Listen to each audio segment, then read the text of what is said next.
work of the UF training staff. Kate Isaacson has been lifted off onto the sideline after what appeared to be a non-contact injury in the offensive third of the field. Welcome back to the Isaacson was taking what appeared to be a feed off a cut to the Rock Stadium right before the break.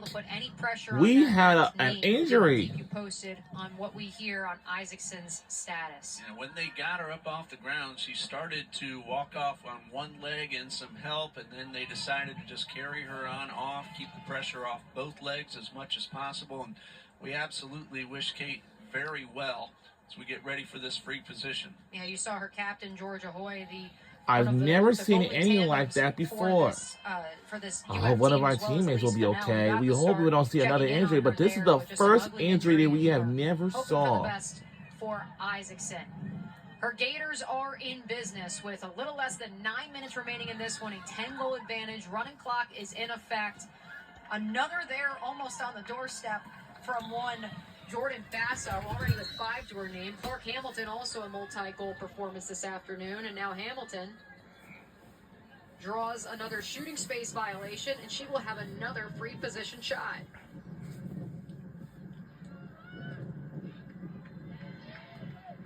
Each team has taken 6 free position shots on the afternoon.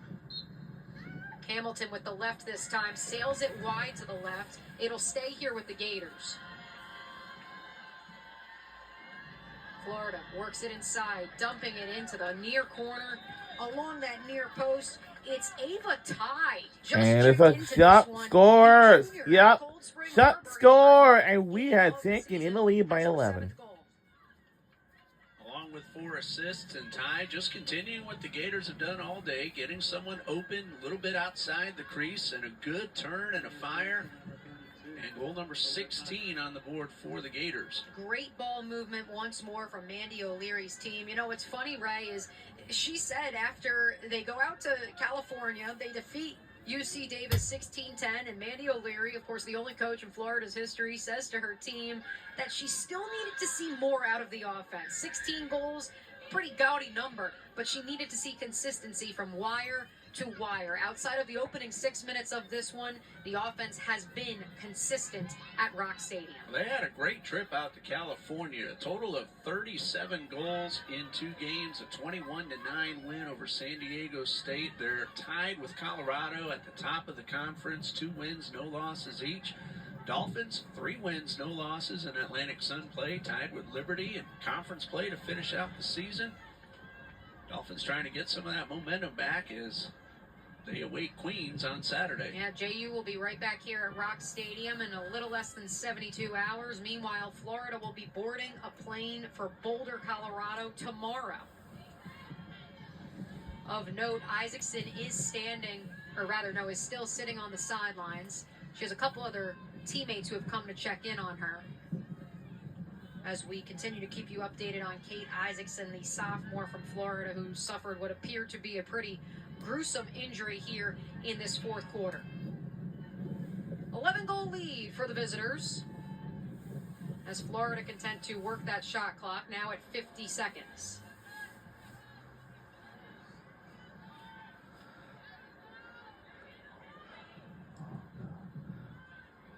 I would say some younger names have checked in for Mandy O'Leary and the Gators, Ray, but the truth of the matter is, with 11 true freshmen, 1 redshirt freshman in Franny Hahn on this roster, many of them already start or see significant playing time, and so this is a young roster all around to be sure, but they have proved in the last 12 games that they are growing with each and every contest. Yeah, young roster, but they stay together for the next few years. This Gator team is going to make a lot of noise in women's lacrosse. Another turnover for Florida. There have been a considerable number of those today, although certainly the turnovers for JU have been most ill-timed. The Finns able to work that one across the timeline, though. Here's Jessica Giller along the right side. They go behind the cage to Maddie Herman. Let's see what sort of offensive set Tara Singleton and company will try to work here. It's a one-on-one for Broadbent. Top of the fan, met by a double team, flips it to Plitt to Cage, and the score. Madison Plitt with her first goal of the afternoon. 18th on the season from Plitt, and a great turn and a great fire. And again, the Dolphins not giving up regardless of the score, want to play as aggressively as they have all season long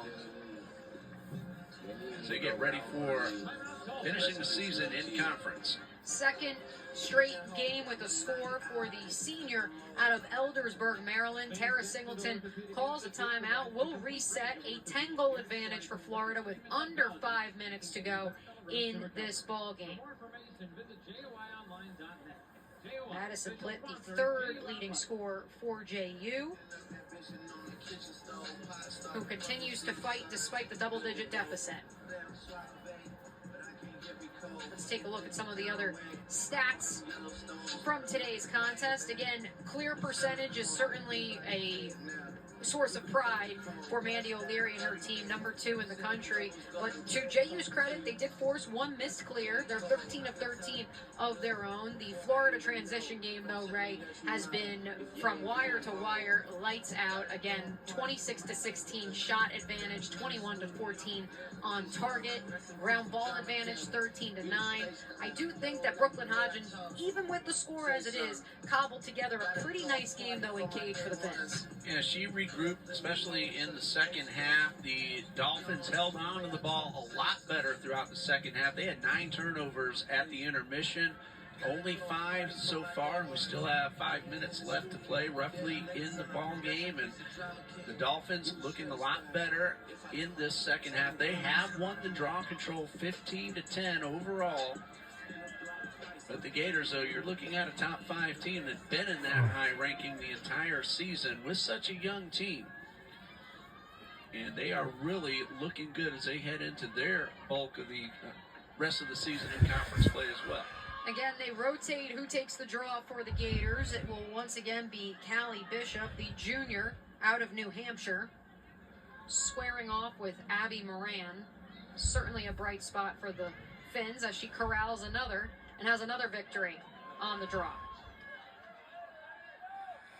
The Fins almost lost the handle on that one, but Stasuli and Bryn Hoffman able to salvage it as Stasuli brings it across the restraining line.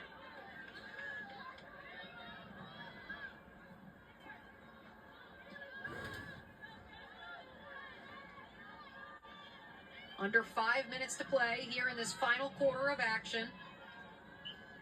Florida looking to improve to 16-1 all time against Jacksonville University.